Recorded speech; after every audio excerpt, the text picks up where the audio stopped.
Hi, today's chapter is called Summer Holidays. Now in England, where Roald Dahl wrote his books, holiday means like just a vacation or a break. Doesn't always mean a holiday like we think of Thanksgiving or Easter or Christmas. The Easter holidays came and went, and the summer term began at school. My grandmother and I had already planned to take our summer holiday in Norway, and we talked about almost nothing else daily. She had booked a cabin for each of us on the boat from Newcastle to Oslo at the earliest possible moment after school stopped. From Oslo, she was going to take me to a place she knew down on the south coast, where she had spent her own summer holidays as a child nearly 80 years ago. Oh, all day long, she said, my brother and I were out in the rowing boat. The whole coast is dotted with tiny islands, and there's no one on them. We used to explore them and dive into the sea off the lovely smooth granite rocks. And sometimes on the way out, we would drop the anchor and fish for cod. If we caught anything, we would build a fire on the island and fry the fish in our pan for lunch. There's no finer fish in the world than absolutely fresh caught cod. What did you use for bait, Grandmama, when you went fishing? Mussels, she said. Everyone uses mussels for bait in Norway. Mussels are not the kind of mussels on your body. Those are spelled different. This is kind of like a type of seafood mussel, like you always hear clams and oysters and mussels. And if we didn't catch any fish, we would just boil the mussels in a saucepan and eat those instead. Were they any good? Oh, delicious, she said. Cook them in seawater and they're tender and salty. What else did you do, Grandmama? Well, we used to row out and wave to the shrimp boats on their way home, and they would stop and give us a handful of shrimps each. The shrimps were still warm from having just been cooked. And we would sit in the rowing boat, peeling them and gobbling them up. Grandmama, I said, I can't wait. I simply can't wait to go. Nor can I, she said. When there were only 3 weeks left of the summer term, and that means the part of school leading right up to summer break, an awful thing happened. My grandmother got pneumonia. She became very ill. And after a trained nurse moved into the house to look after her, the doctor explained to me that pneumonia is not normally a dangerous illness nowadays because of penicillin, but when a person is more than 80 years old, like my grandmother was, then it is very dangerous indeed. He said he didn't dare even move her to a hospital in her condition.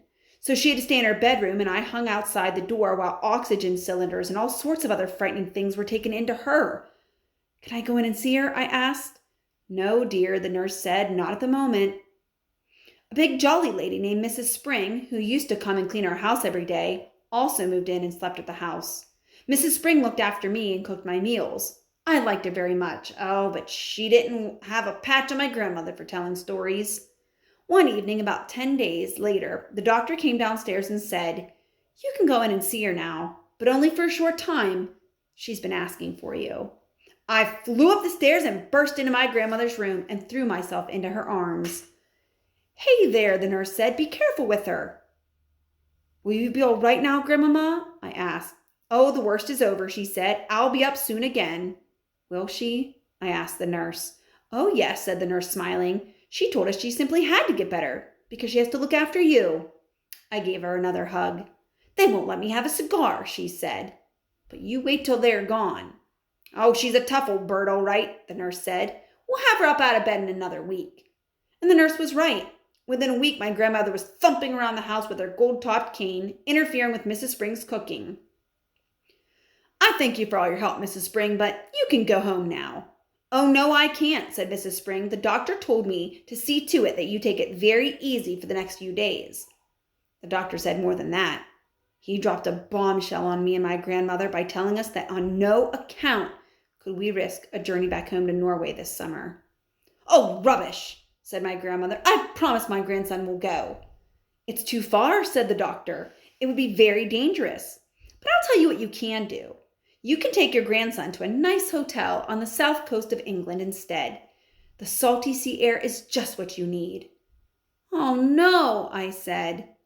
Do you want your grandmother to die? The doctor asked. Never, I answered. Then don't let her go on a long journey this summer. She's not yet strong enough. And get her to stop smoking those vile black cigars. In the end, the doctor had his way about the holiday, but not about the cigars. Rooms were booked for us in a place called the Hotel Magnificent in the famous seaside town of Bournemouth. Bournemouth, my grandma told me, was full of old people like herself. They retired there by the thousands because the air was so bracing and healthy, it kept them, or so they believed, alive a few extra years. Does it work? I asked. Of course not, my grandmother said. It's tommy rot. But just for once, I think I better obey the doctor. Soon after that, my grandmother and I took the train to Bournemouth and settled in the Hotel Magnificent. It was an enormous white building on the seafront, and it looked to me like a pretty boring place to spend a summer holiday. I had my own separate bedroom, but there was a door connecting my room with my grandmother's bedroom, so we could visit each other without going into the corridor. Now, corridor is a word that's used a lot in this book. Corridor in England is the same thing that we would call a hallway. So he said that their two hotel rooms were attached by like a door in between them. So they didn't have to open one door, go out in the hallway, open another door to go in. They could just go between, kind of like a doorway in the wall that connects the two rooms. Just before we left for Bournemouth, my grandmother had given me, as consolation, a present of two little white mice in a little cage, and of course I took them with me.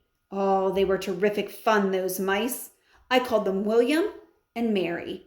And in the hotel, I set out right away teaching my mice tricks.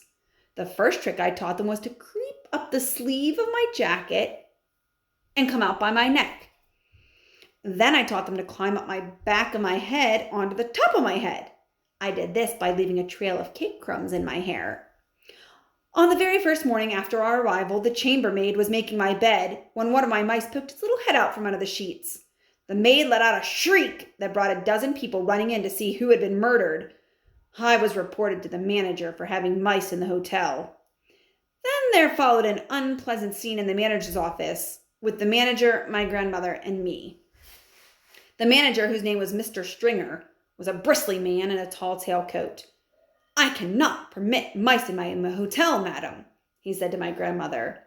"How dare you say that when your whole rotten hotel is full of rats anyway?" my grandmother thundered.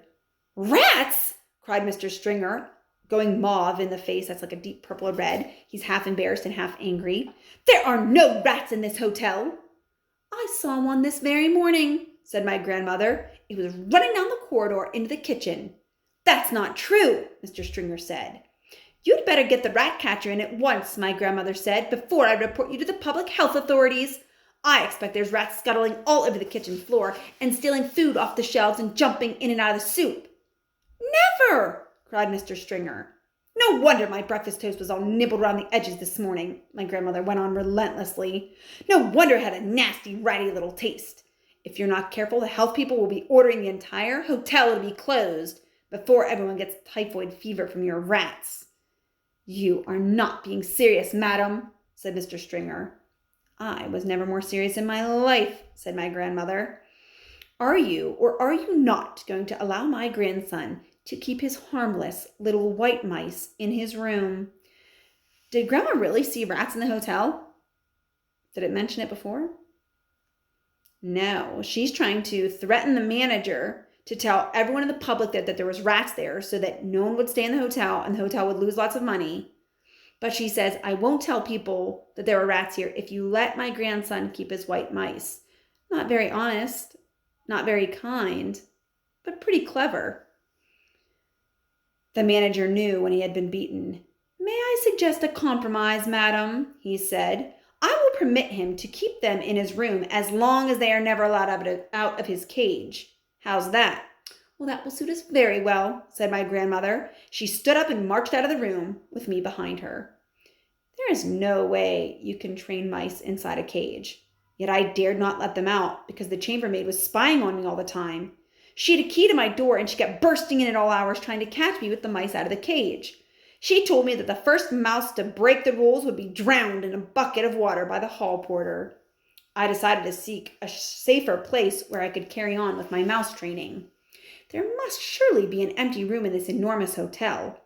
I put one mouse into each trouser pocket and I wandered downstairs to find a secret spot. The ground floor of the hotel was a maze of public rooms, all of them named in gold letters on the doors. I wandered through the lounge, the smoking room, the card room, the reading room. None of them were empty. I went down a long, wide corridor, and at the end of it, I came to the ballroom. There were double doors leading into it, and in front of the doors was a large notice board on a stand. The notice on the board said, RSPCC meeting. Strictly private. This room is reserved for the annual meeting of the Royal Society for the Prevention of Cruelty to Children. Now, a Royal Society means the king or queen like it. It's a respectable group or organization. The prevention of cruelty to children, saying they want to prevent it. They want to stop people from being cruel to children. So it sounds like a very lovely group of people who would be coming together to discuss ways that people should be treating kids more kindly. The double doors into the room were open. I peeped in. It was a colossal room. It was huge. There were rows and rows of chairs, all facing a platform. The chairs were painted gold, and they had little red cushions on the seats, but there was not a soul in sight. I sidled cautiously into the room. What a lovely secret place it was! The meeting of the Royal Society for the Prevention of Cruelty to Children must have taken place earlier in the day, and now they have all gone home, for the room was quite empty. Even if they hadn't, even if the meeting was scheduled for later and they did come suddenly pouring in, they would be wonderful, kind people who would be happy to look upon a young mouse trainer going about his business. At the back of the room, there was a large folding screen with a Chinese dragon painted on it. I decided, just to be on the safe side, to go behind this screen and do my training there. Now, a screen, usually when we think of a screen on a window, you can see through it. It's almost like thin wires.